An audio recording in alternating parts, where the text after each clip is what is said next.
Halo YouTube, kembali di channel Mr. Perez. Kalau kemarin udah kita pembahasan dari Poco F4 GT, sekarang saya mau bikin sedikit komparasi Poco F4 biasa ini dengan Poco F4 GT. Dari boxnya kalian bisa lihat ini perbedaan dua box ya, lebih kecil dengan kesan-kesan karbon di versi GT. Bobotnya pun lebih berat di GT ya dibandingkan Poco biasa. So apa aja perbedaan di kedua handphone ini kita ulas sama-sama. Yang menjadi titik tolak ukur kalian memilih kedua handphone ini apa? Untuk gaming kah atau daily driver kalian biasa kah? Sehingga dari harga ini terpaut dengan selisih 3 juta, itu kalian bisa mempertimbangkan di kedua handphone ini pilih yang mana. So langsung saja kita ulas kedua handphone ini guys.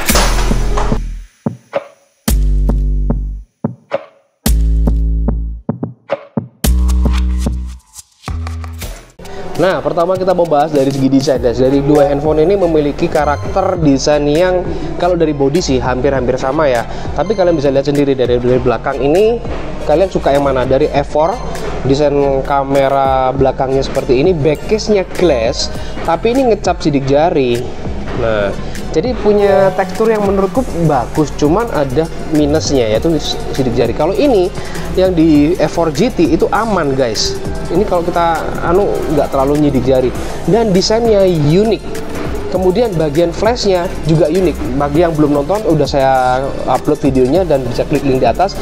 Dia flashnya bentuk flash petir gitu ya. Garis-garis ini juga.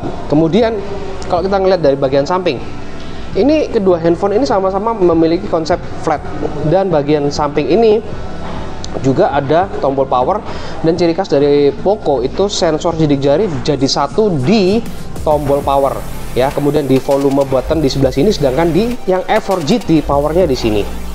Nah, ini ada lubang mikrofon di sini untuk SIM cardnya di sini. Kemudian SIM cardnya yang ini juga, SIM cardnya ada di bawah ya. Cuman ini nggak ada lubang mikrofon. Di sini ada lubang mikrofon. Ini kemudian lubang speakernya. Speaker juga sama atas bawah. Nah, ini yang menjadikan perbedaan ya. Kalau di F4 GT itu ada yang ini saya bahas kemarin. Kalau kita ya, string ini tombol physical untuk gamingnya, tapi juga bisa dipergunakan sebagai tombol daily kalian, misalkan shortcut untuk yang lain ya. Kurang lebih kayak gitu. Bagian atas saya suka dari grill dan bawah ya. Grill atas bawahnya ini dari si F4 GT. Keren banget menurut saya. Dari segi desain, menurut kalian worth it dan bagus yang mana? Kalau menurut saya sih bagus yang di GT, lebih kesan premiumnya dapat, experience gamingnya lebih kerasa, lebih kental. Kemudian terkait bobot, kedua handphone ini memang terpaut sedikit aja. Di F4 GT itu bobotnya 210 gram, sedangkan di F4 sendiri hanya 195 gram. Kemudian dari body, aluminiumnya lebih kesan premiumnya sih ya enak di GT aja, cuman padahal sama. Di sini ada kabel antena dan NFC-nya bisa nyambung. Tapi kita nanti coba ya. Ada kekurangan dan plus minus. Harga lebih mahal tapi nggak ada IP rating, sedangkan F4 itu ada IP rating yang meskipun hanya splash proof atau IP53, sedangkan ini nggak ada cuy. Ya itu yang menjadi plus minus kalian ya, di pertimbangan kalian. Kalau yang pingin anti air sedikit, ada splash proof, ini F4 jadi bisa diandalkan karena ini lebih ke gamingnya aja. Nah, kemudian kalau pembahasan dari segi layar, kedua handphone ini sama-sama dibekali layar AMOLED, cuman Poco F4 GT itu 1 billion color 120 Hz HDR10, sedangkan F4 itu juga AMOLED, cuman nggak ada info dia 1 billion color atau enggak, cuman juga sama-sama 120 Hz HDR10 juga Dolby Vision. Di F4 GT ini udah menggunakan Gorilla Glass Victus, sedangkan di F4 itu masih menggunakan Gorilla Glass 5. Oke, kita bahas sekilas dari informasi spesifikasi. Sama-sama menghadirkan 3 warna. Cuman di Poco F4 GT ada yang warna yellow gini yang lebih genjreng, kalau kalian suka yang genjreng ya. Kemudian kita lihat spek dari kedua handphone ini. Poco F4 GT lebih unggul dengan Snapdragon 8 Gen 1-nya, sedangkan untuk F4 itu dibekali Snapdragon 870. Kalau liquid coolnya ini 2.0. Kalau sedangkan di F4 GT dia lebih baru dengan liquid teknologi yang 3.0. Kemudian kemampuan chargernya ini yang mau saya bahas juga nanti adalah 120 hypercharge. Sedangkan di Evor itu hanya 67 watt turbo charging. Baterainya 4700 di Evor GT, 4500 di Evor. Kemudian untuk kamera 64 mega juga sama. Plus di sini ada OIS-nya, sedangkan di Evor GT itu nggak ada OIS, hanya mengandalkan AIS aja. Jadi paling nggak itu jadi pertimbangan kalian. Tapi nanti hasil kamera kalian bisa lihat sama-sama. Nah, pembahasan dari charger yang kemarin belum sempat saya bahas adalah charger dari si Evor GT yang modelnya siku seperti ini. Nah, ini guys, misalkan posisi kalian main gaming, nah ini masih enak gitu loh, nggak menutup. Tapi kalau yang charger biasa, mau nggak mau itu pasti akan ada di sela-sela jari kayak gini, ya kan? Ini yang menjadi nilai plus dari Poco Evor GT, dari chargernya seperti ini, dan ini segede ini, 120 wattnya. Wah, gede banget cuy. Ini dia untuk SIM cardnya, dia di modelnya sama sih. Nah, ini ada kayak seal karetnya di bagian SIM tray-nya. Ini yang Evor. Ini loh, saya bilang ada kayak seal karet, tapi dia nggak mampu ada IP sertifikatnya. Jadi kayak gitu guys. Sekarang saya mau perlihatkan juga, kalau kemarin di Evor GT itu nggak bisa wireless charging, tapi apakah di Evor bisa wireless charging? Kita nyalakan lagi, kita tempel, and tidak terjadi apa-apa. Berarti hanya ada NFC tapi nggak bisa wireless charging. Dan nilai plus lagi di bagian belakang di Evor GT dibandingkan Evor itu adalah adanya LED di bagian ini. Ya, ini bukan lingkaran, ini bukan LED. Nah, saya perlihatkan yang lagi saya perlihatkan ya di Evor GT pada saat charging, dan ini bisa untuk notifikasi akan menyala guys. Nah, untuk performa udah pasti unggul di GT, apalagi experience dalam gaming ini yang saya unggulkan. Kayak kemarin udah bahas, sedep banget. Kemarin saya belum memperlihatkan kalian dalam segi bermain gamingnya, experience-nya kayak gimana. Ini dia untuk saya saat testing gamingnya dengan menggunakan Poco Evor GT.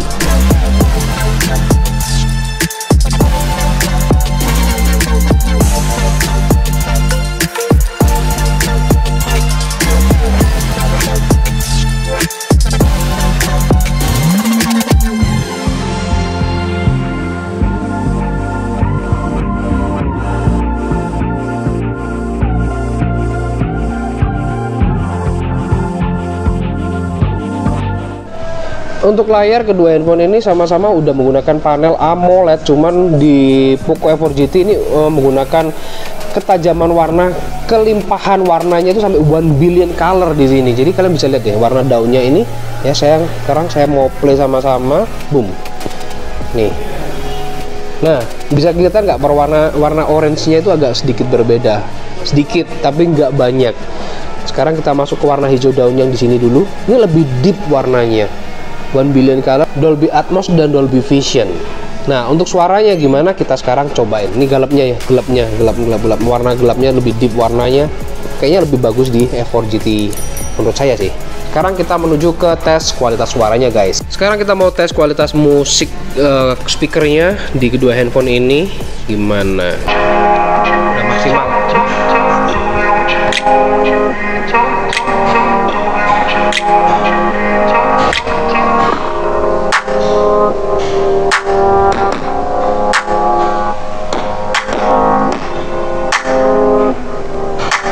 Oke, sekarang bentar, saya kencengin dulu ya. Wow, lebih kenceng.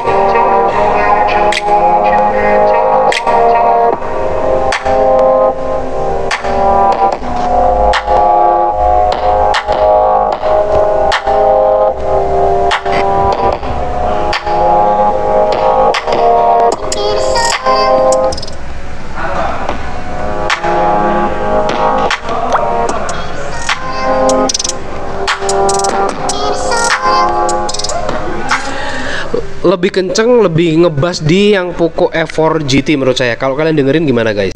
Untuk performa udah bisa dipastikan lah Evor GT lebih ngebut karena Gen 1, sedangkan ini 870 bukan 888 malah. Pengaturan kita akan bikin standar yang seperti biasa, kualitas tinggi, 60 fps semua guys. Kita lihat perbedaannya, dan ini di mode balance ya. bukan yang mode performance. Hanya sebagai gambaran aja, kalau kalian milih dua handphone ini performanya sejomplang apa. Oke, 1, 2, 3.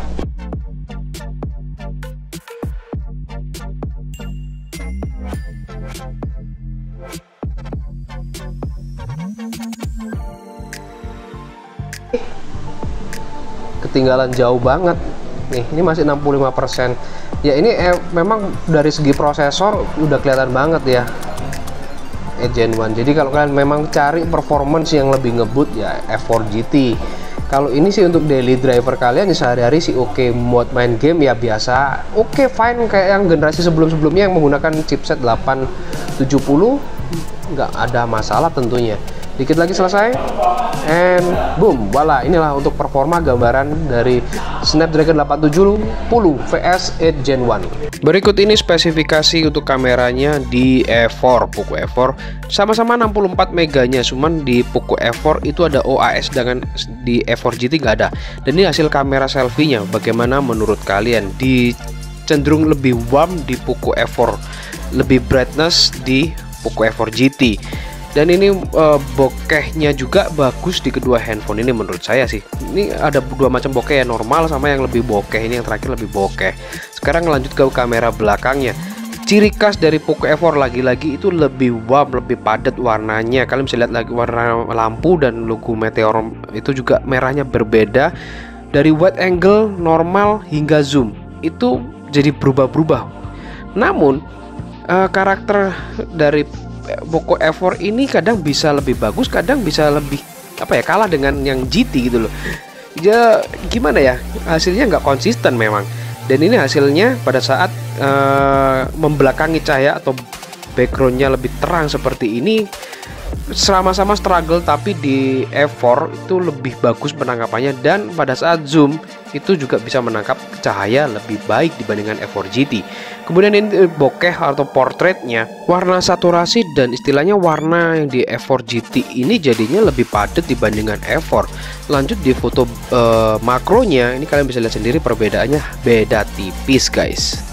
Oke guys, ini berikut untuk hasil 64 megapiksel di kedua handphone ini. Sebelah kanan Poco E4, sebelah kiri adalah Poco E4 GT. Dan ini kita lihat dari metadata seperti biasa. Di sini besarnya file di E4 GT 14,62 mega ya. Sedangkan untuk di E4 itu hanya 12,7. Sedikit perbedaannya, tapi kalau kita lihat detailnya, kalian lihat ya, dari warna bunga ini itu di E4 GT lebih saturasinya lebih pop up. Sekarang kita gedein di bunga yang bagian tengah. Nah, sebagai handphone gaming nggak bisa diremehin juga loh. Nih hasilnya gimana nih?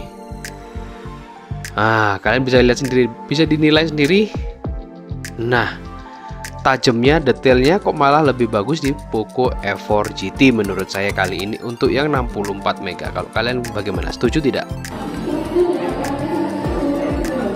Ini lokasi kita ada di Meteor Cell Malang guys. Nah, suara backgroundnya gimana? Sekarang kita akan jalan ke sana. Sambil jalan testing untuk kestabilan kamera Full HD 60 fps. Nah ini guys, terus ini lokasi di Meteor, ini bagian aksesoris. Jadi kalau kalian cari aksesoris bisa ke Meteor Cell Malang. Dan ini perekaman video ultra stabil dan hanya sama-sama di 30 fps sambil lari ya guys. Nah hasilnya seperti ini. Sekarang saya sambil turun. Nah gimana nih hasil kedua handphone ini untuk kestabilannya di Full HD 30 fps aja nih kedua handphone ini. Dan ini hasil kamera 4K 60 fps. Suara saya dengan background gimana? Ini memang testing agak ekstrim supaya tahu suara saya direct seperti ini sama background. Sekarang kita sambil jalan yuk. Ini lokasi di Meteor Cell Malang guys. Lokasinya seperti ini, aksesorisnya guys. Silahkan tuliskan komentar kalian untuk kamera 4K 60 fps dari kedua handphone ini bagus yang mana. Nah bagaimana guys kalau udah nonton dari awal, kalian bedain desain. Kalau desain saya kembalikan ke kalian lagi, relatif suka yang mana? Kalau saya pribadi opini saya suka demen banget yang di GT. Desainnya menurut saya lebih keren, lebih ya menurut apa ya, kerennya ini dengan grafik-grafiknya ini. Cuman yang di Evor tuh juga nggak kalah menarik, meskipun dia lebih mudah glassnya ini ngecap sidik jari, tapi ada gradasi ini oke banget. Kemudian kalau dari layar, suara, kalian milih mana? Kalau saya pribadi udah kelihatan banget layarnya lebih ngedip di GT, kemudian suaranya lebih kencang di versi GT-nya ini. Kemudian performa juga lebih kencang tentunya karena 8 Gen 1. Lalu lanjut ke kamera. Kalau kamera jujur saya lebih suka di Evor. Warnanya, brightness-nya itu lebih bagus, plus udah kameranya ada OIS. Nah itu sih mungkin keunggulan lagi adalah adanya sertifikat IP53 dimana anti air untuk splash aja, sedangkan yang di Poco Evor GT nggak ada. Pertimbangan kalian aja deh, kalian butuh yang mana. Bobot juga sedikit lebih ringan di Evor dibandingkan Evor GT ya. Silakan di pertimbangan kalian, selisih 3 juta itu worth it yang mana, cocok yang mana buat kalian. Oke, demikian untuk ulasan kedua handphone ini. Silahkan sampaikan komentar kalian. Yuk langsung mau diskusi, silahkan diskusi. Bagi yang di Kota Malang langsung aja ke Meteor Cell, ada di berbagai macam cabang di daerah kalian tuh banyak banget. Jadi kalian bisa langsung lihat displaynya, lihat perbandingannya langsung, ini cocok yang mana, bisa apa ya, memutuskan lebih cepat gitu loh. Kalian milih mana dengan budget 3 juta ini, lebih prefer yang mana gitu loh ya. Kalau mau beli online pun, nah di Meteor Cell ada TikTok Shop Meteor Cell, itu cari aja pembelian, bahkan ada spesial, ada subsidi dari TikTok. Mantap banget kalau mau pembelian secara online. Oke, sampai jumpa di video-video selanjutnya. Ini dia kedua handphone Poco Evor dan Poco Evor GT. Sampai jumpa and bye bye guys.